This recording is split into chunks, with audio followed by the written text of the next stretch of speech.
Buenos días, como comentaban, mi nombre es Álvaro Cerame, probablemente muchos no me conozcáis y bueno, algunos me recordaréis por la intervención del primer ponente porque ha comentado uno de los artículos que habíamos publicado. Y bueno, antes de empezar me parece que es interesante hablar de algunas de las cosas que decíamos en ese artículo. Me da pena que no esté Ariel aquí, bueno, eso luego se lo comento con él en la comida, si está. Y porque bueno, creo que representaba algunas de las cuestiones que intentábamos precisamente mostrar con el artículo. El año pasado, una de las cosas que se planteó cuando surgieron la accesibilidad a estos modelos de inteligencia artificial como ChatGPT tenía que ver precisamente pues, con esta cuestión del hype que él describía. Y una de las cosas que nos propusimos tenía que ver, plantear varias hipótesis y ver un poco cómo era la reacción en un contexto de publicación en relación con esto. Entonces, una de las cosas que sucedió precisamente era que nos planteábamos si precisamente este hype también se iba como a trasladar al medio editorial, qué tipo de criterios se iban a seguir para la elaboración y para la corrección de ese tipo de artículos, y luego también la cuestión de cómo se iba a recibir esto, ¿no? Y entonces, una de las cosas que hicimos, precisamente como habíamos visto, es que en otros contextos se había pasado el ChatGPT por los exámenes de acceso en Estados Unidos y en otros contextos, pues fuimos a hacer lo mismo en España, pues sabíamos que tarde o temprano se iba a hacer. Y una de las cosas que, aparte de pasarlo, ¿no? Y ver que en algunas cosas pues, lo hacía más o menos razonablemente bien en cuanto a test, tenía que ver con el tema de la validez del constructo, ¿no? Que comentaba antes Ariel en relación con el artículo. Y precisamente lo que nosotros discutíamos en la discusión tiene que ver con que precisamente el MIR, ¿no? Tiene de antemano esa cuestión de validez de constructo, que es que a veces asociamos la competencia clínica con la capacidad de hacer un examen y todos sabemos que hacer un examen MIR no tiene nada que ver con una competencia clínica, sino que tiene que ver con la competencia de hacer exámenes, que es lo que desarrollamos durante la carrera. Entonces, bueno, al final el artículo es una suerte como de crítica en la discusión, también para ver si la gente se lo iba a leer el artículo, luego la gente, efectivamente, la editorial lo publicó encantado, la gente no se lo leyó, se quedaron en el título, no leyeron la discusión, no vieron el tema de la validez de constructo del examen MIR, y luego, por último, la cuestión de alertar de los riesgos de los usos de tecnologías sin ningún tipo de criterio crítico. Y bueno, pues todas nuestras hipótesis se validaron y fue pues que efectivamente esto estaba ocurriendo. Y de hecho, bueno, no lo iba a sacar, pero ya que lo ha sacado Ariel, que te lo agradezco, sirve para algunas de las cosas que comentaré en la charla, ¿no? En primer lugar, agradecer a la SEMI por la invitación y a Antonio también por pensar en mí. Y bueno, quería empezar con este cuadro que a mí es de mis favoritos y lo he vuelto a ver en una exposición que bueno, está en el Prado, pero está en el Prado en otro sitio. No sé si lo habéis visto hace poco y si conocéis el cuadro, ¿no? Bueno, más o menos lo conocéis. Sí. Vale. ¿De quién es el cuadro? ¿No lo sabéis? ¿Aranda? Bueno, pues es un cuadro que se pinta a finales del siglo XIX, en 1897 creo que es. Y bueno, representa a supongo que es un internista, haciendo una ronda, que es el jefe de la clínica con todos los estudiantes, ¿no? Obviamente, pues, todo es fruto de su tiempo, todos ellos varones, etc.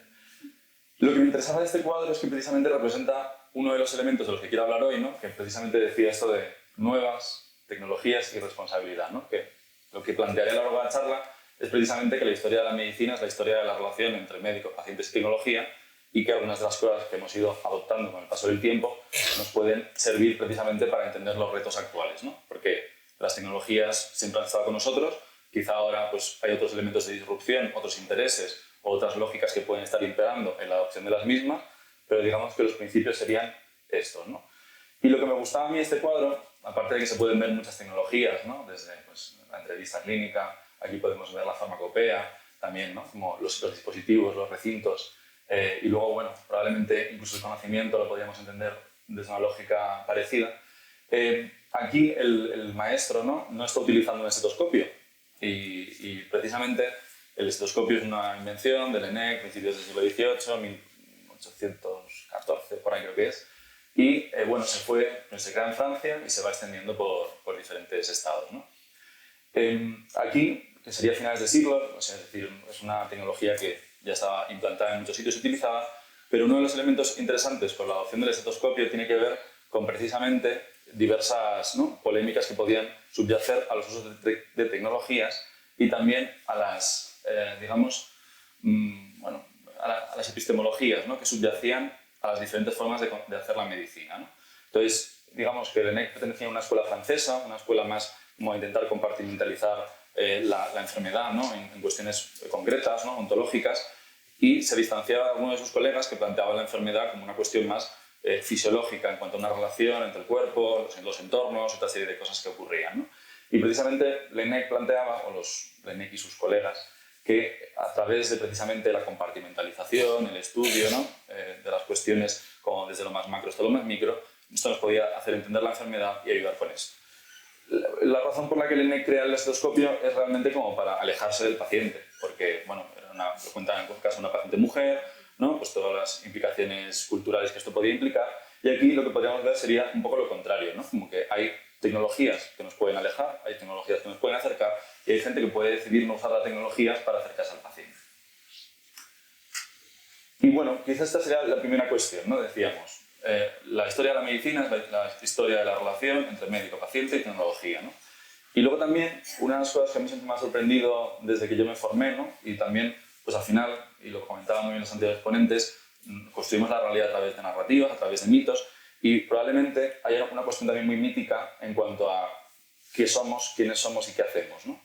Y luego, probablemente esto es un foro de eticistas y aquí lo tendréis un poquito más sellado, pero normalmente cuando yo entré en la carrera a mí me decían la medicina es una ciencia, ¿no? Como sois científicos y una cosa como la ideología de la ciencia, que para algunas cosas puede estar muy bien, pero que a mí siempre me ha chirriado un poco y luego cuando te metes en los debates de filosofía de la medicina, ¿no? Que existe un cierto debate entre cuál es el estatus ontológico de la medicina. ¿Esto es una ciencia? ¿Esto es un arte? ¿Es una tecnociencia? ¿Es una tecnología? ¿Qué es? Bueno, probablemente no es un debate que esté finalizado, pero yo quizá me posicionaría en torno a entender que la medicina es una técnica, ¿no? Como podría ser la arquitectura, que se basa en conocimientos científicos, se basa en conocimiento de materiales para el desarrollo de, digamos, bienes para una sociedad o para un paciente en concreto, ¿no? Y precisamente estas técnicas de lo que se dotan son de códigos éticos, ¿no? Y de actividades deónticas y deontológicas, que serían un poco las que se establecen entre las personas que componen esa profesión, para ver cómo se pueden llegar a esos fines determinados. Si la medicina fuese una ciencia, pasaría un poco lo que nos ha pasado en algunos otros momentos, donde si nuestro objetivo es meramente conocer, el paciente pasa a un segundo plano. Y entonces tenemos Tuskegee, tenemos juicios de Nuremberg y tenemos declaraciones de Helsinki, ¿no? Nosotros, bueno, nos dotamos de conocimientos científicos y hay formas de conocer que hemos depurado y son muy útiles, ¿no? Precisamente para validar algunas cuestiones y no otras, pero realmente somos una técnica en cuanto a que proveemos un valor, ¿no? O un bien para la persona que tenemos delante, y es una técnica que tiene unos componentes relacionales fundamentales y los cuales no sería técnica.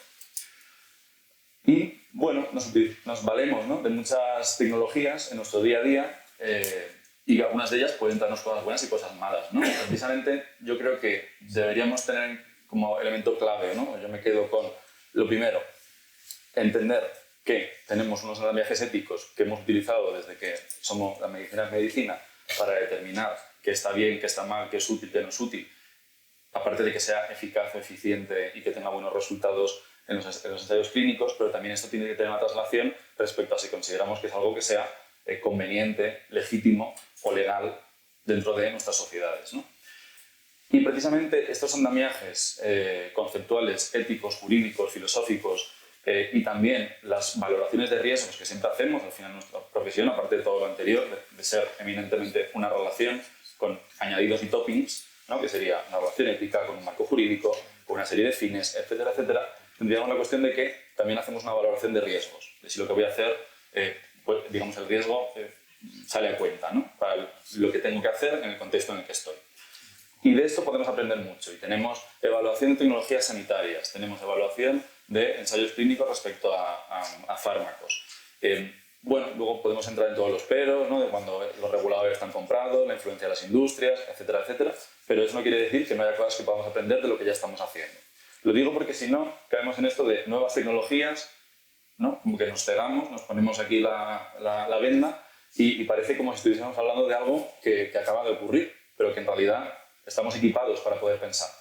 Y hay un concepto de un sociólogo que a mí me gusta mucho la tecnología, que se llama Evgeny Morozov, que es bielorruso, que habla del solucionismo tecnológico, en un libro que se titula La locura del solucionismo tecnológico. Aquí plantea o define el solucionismo tecnológico como la falsa creencia de que tenemos ahora, ¿no? En la que va a existir un avance tecnológico que nos va a poder ayudar con cualquier problema que se nos presente por delante.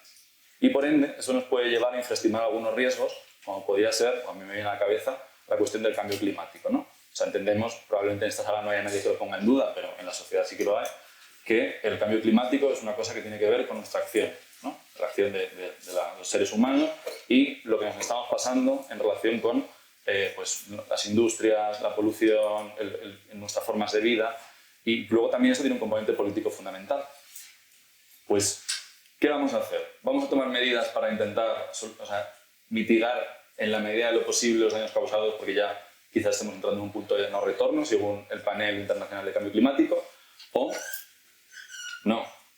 Dentro de 10 años alguien inventará algo que nos solucione el problema y por ende no vamos a tener que abordar los debates que tenemos que abordar ahora, ¿no? Esto sería un poco el solucionismo tecnológico y también es algo que creo que se puede adaptar a cualquier contexto en el que trabajamos, incluido la medicina, ¿no? Que siempre estaría esta cosa de existirá un fármaco, ¿no? Pues en salud mental, vamos, ya iban a descubrir el gen de la esquizofrenia hace 200 años, se han gastado billones de euros en esto y no han descubierto nada, los fármacos siguen siendo, pues para algunas cosas no están mal, pero para otras un poco sin más. Y entiendo que pues, con los antibióticos será parecido, con la oncología, pues, dentro de la cura del cáncer pasado mañana va a salir, o ha salido antes de ayer en un artículo que han publicado en El País. Entonces, bueno, pues tenemos un poco con esto. Nuevas tecnologías, ya se ha hablado, pues no sabía un poco qué se va a plantear con anterioridad. Yo un poco lo que quería centrar lo siguiente tiene que ver con ¿no? los datos sanitarios y el tema del espacio de datos sanitarios, que también va a cambiar un poco cómo hacemos algunas cosas, y la implementación de pues ese cajón desastre que llamamos las inteligencias artificiales, ¿no? También tiene un nombre un poco confunde.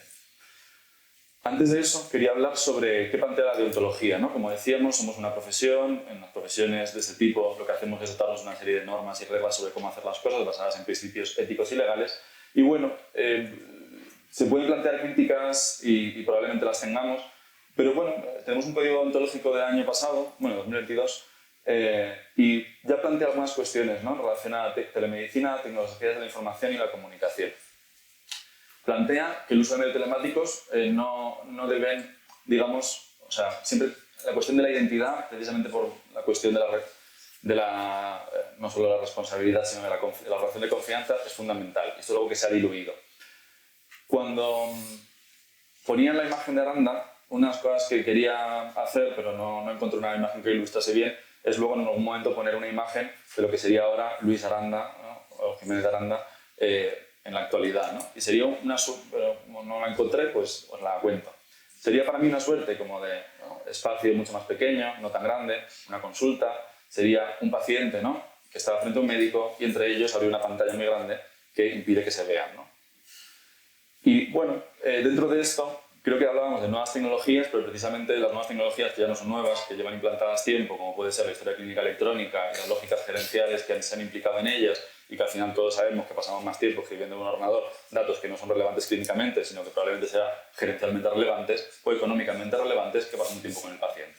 O sea, no son nuevas tecnologías muchas de estas cosas, son tecnologías ya aplicadas que han producido, digamos, elementos deleterios negativos y que probablemente podríamos hacer un repensar sobre estas cuestiones, ¿no? Porque antes también hablaba con Carmen y me decía, y también habéis lanzado una pregunta de, no recuerdo cómo era tu pregunta, pero lo que me sonaba era algo así como de si podemos ir a peor o si hay cosas que pueden ir a mal, ¿no? Y a la vez que teníamos el solucionismo tecnológico, probablemente a mí me vendría a la cabeza la cuestión de esa noción, esa metanarrativa del progreso, que probablemente también se haya puesto en tela de juicio. O sea, no necesariamente ni todo avance tecnológico es a mejor, ni todo cuestión que ocurra en la realidad de nuestra cultura va a ser a mejor. Puede haber cosas que vayan a peor y precisamente tenemos el deber, y esto es una de las cuestiones que finalmente abordaré, de cuál es nuestra responsabilidad de poder pensarlas en común, individualmente, poder debatirlas, poder señalarlas y, si es necesario, poder cambiarlas. Porque no todo cambio tecnológico, igual que no todo cambio, es a mejor. Eso no quiere decir que tampoco vayamos, ¿no? a que todo vaya mal.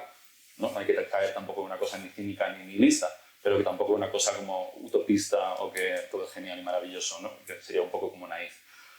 Entonces, bueno, han planteado algunas cuestiones en relación a esto, ¿no? Pues la cuestión de la identidad, de la confidencialidad, que se debe registrar el historial clínico medio de la telemedicina que se ha utilizado, que todos los medios de telemedicina, como no, se rigen por los principios éticos y deontológicos. ¿Qué pasa cuando esto ocurre, ¿no? En telemedicina que tú haces en España pero te atienden en otro estado? Buena pregunta. Cuando un médico hace uso de los sistemas de comunicación debe ser responsable de sus actos y de los daños directos e indirectos que de su actuación se puede derivar. Parece mentira que tenga que ser escrito.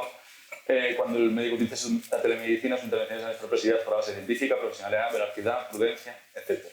Bueno, os lo dejo para que le echéis un ojo si no lo conocíais, pero comentabais que sí que lo habíais como hablado internamente en el grupo. Y bueno, también habla de inteligencia artificial y bases de datos sanitarios. O sea, creo que el valor que tiene es que por lo menos lo recoge, pero la parte que se le podría criticar es que probablemente en 2 años ya se ha quedado un poco como escueto, ¿no?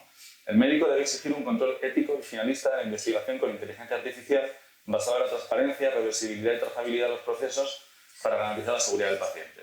Bien. Corto, ¿no? Flojo. La inteligencia artificial se utiliza para muchas cosas, tiene muchos usos y probablemente pues, es importante la cuestión de los usos de datos secundarios, el uso de datos, y ahora mismo también es una cosa que se está debatiendo mucho y sobre todo a nivel europeo, pero que ahí se avecinan riesgos muy importantes, ¿no? Los datos de salud extraídos de grandes bases de datos pueden servir de ayuda a la toma de decisiones clínicas y sanitarias, pero no sustituyen a la obligación que el médico tiene de utilizar los métodos necesarios para la buena práctica profesional. Y el médico nunca debe colaborar en la manipulación intencionada de datos o resultados obtenidos de grandes bases de datos sanitarias. Bueno, antes de pasar a esto, me beber un poquito de agua. Eso me recuerda a que recientemente estaba en una conferencia donde intervenía bueno, no era el CEO, pero era el responsable de inteligencia artificial de una de las mayores compañías de inteligencia artificial del mundo, y planteaba, bueno, el responsable de Europa de esa compañía. Y de repente empezó a hablar de una serie de cosas, este era un foro más o menos como de derecho, y decía, bueno, sobre la preocupación que puede existir en relación a los datos que se recogieron durante la pandemia, de las conversaciones que se tenían por una plataforma muy utilizada, que se cedió desde esa gran empresa al sector escolar, pues quería hacer una mención a esto, que es que recientemente hemos tenido una reunión con la Comisión Europea y demás, y les hemos asegurado de que esos datos están en Europa.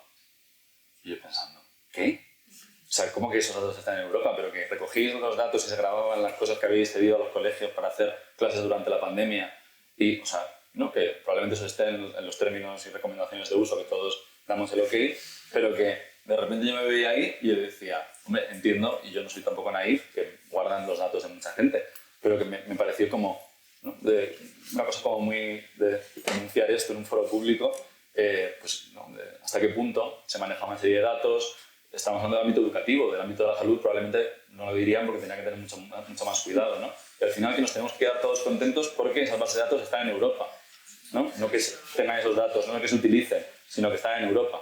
No sé, yo me quedé muerto. Riesgos en cuanto a estas cuestiones, y ya para terminar en cuanto a la pregunta de cuál es nuestra responsabilidad. Ya los habéis dicho. El riesgo es la desnaturalización de la relación clínica. Yo aportaría un poquito más allá de lo que me da la sensación de que se ha desnaturalizado con el uso de determinadas tecnologías y particularmente no la inteligencia artificial, sino el ordenador que yo tengo en mi consulta, que estoy esclavizado de meter datos ahí y que además está muy estudiado y la evidencia es clara de que esto ha comprometido mucho ¿no? el bienestar profesional y es una gran fuente de burnout y de burnout obviamente luego de otro tipo de problemas de salud mental relacionados con el ámbito laboral.